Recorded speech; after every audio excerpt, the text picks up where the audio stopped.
ચૂંટણી આગામી 15મી તારીખે યોજાવાની છે। ચૂંટણી અધિકારી દ્વારા સમગ્ર પ્રક્રિયા અંગે માર્ગદર્શન આપવામાં આવ્યું। આ ચૂંટણીમાં રોયલ સત્યમેવ અને રિવાઇવલ જૂથના ઉમેદવારો હાજર રહ્યા। પ્રમુખ અને ઉપપ્રમુખ સહિત કુલ 31 બેઠકો માટે મતદાન યોજાશે। ગુરવા, એલેમ્બિક અને રામબાગ ખાતે મતદાન પ્રક્રિયા હાથ ધરાશે। અંદાજિત 2000 કરતાં વધુ સભ્યો મતદાનમાં ભાગ લેશે। મતદાન પ્રક્રિયામાં 100 કરતાં વધુ લોકો જોડાશે। ખાસ વ્યવસ્થા હેઠળ મતદાન મથકે મોબાઈલ એપ અથવા સ્ક્રીન પર જોઈ શકાશે કે કયા મતદારે કયા સમયે મત આપ્યો। આ પ્રકારની ટેકનોલોજી આધારિત ચૂંટણી પ્રક્રિયા દેશભરમાં પ્રથમ વખત અમલમાં આવશે। બોગસ મતદાન અટકાવવા માટે આ પગલું લેવામાં આવ્યું। ચૂંટણી અધિકારીઓ જણાવ્યું કે લોકશાહી બચાવવા માટે નિષ્પક્ષ અને પારદર્શક ચૂંટણી પ્રક્રિયા હાથ ધરાશે। બેઝિકલી ઇલેક્શન પ્રોસેસને અપગ્રેડ કર્યો છે। 2019માં હતું એના કરતાં પણ સુધાર્યું છે।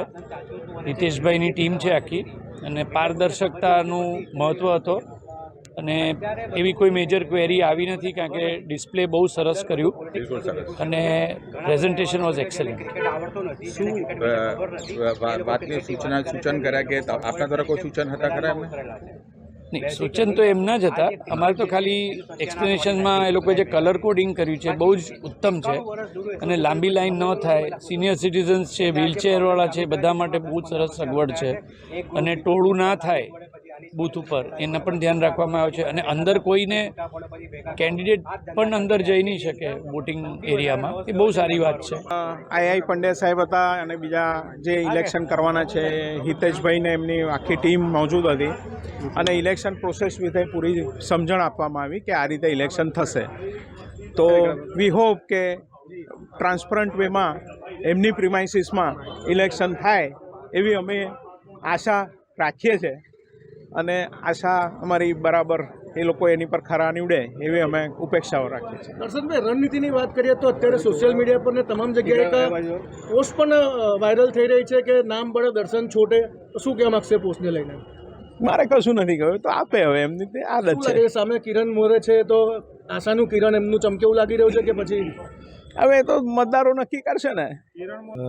ઇલેક્ટોરલ ઓફિસર વરેન સિન્હા સાહેબે જે સૂચનો કર્યા છે અમને કે મતદાન પારદર્શક પદ્ધતિથી થવું જોઈએ, કોઈ પણ બોગસ મતદાન ના થાય એની તકેદારી રાખવાની છે। એને ધ્યાને રાખી અમે લોકોએ આ વખતે મોબાઈલ એપ્લિકેશનના માધ્યમથી ચૂંટણી કરાવવા જઈ રહ્યા છે। એ ચૂંટણીમાં દરેક મતદારનો ફોટોગ્રાફ્સ અને આઈ કાર્ડ સિસ્ટમમાં સ્ટોર કરવામાં આવશે, જે પબ્લિકલી જોઈ શકાશે, ઉમેદવારો જોઈ શકશે, વેરિફિકેશન કરી શકશે। હાલમાં કેટલું મતદાન થયું છે એ પણ જોઈ શકાશે, કેટલા લોકો ક્યુમાં છે, લાઇનમાં, એ પણ બહાર સ્ક્રીન પર દેખાશે। એટલે તેવી તમામ ટેકનોલોજીનો આ વખતે ઉપયોગ કરીએ છીએ, જેથી કરીને પારદર્શક અને ફેર એન્ડ ટ્રાન્સપરન્ટ ઇલેક્શન પ્રોસેસ હાથ ધરી શકાય।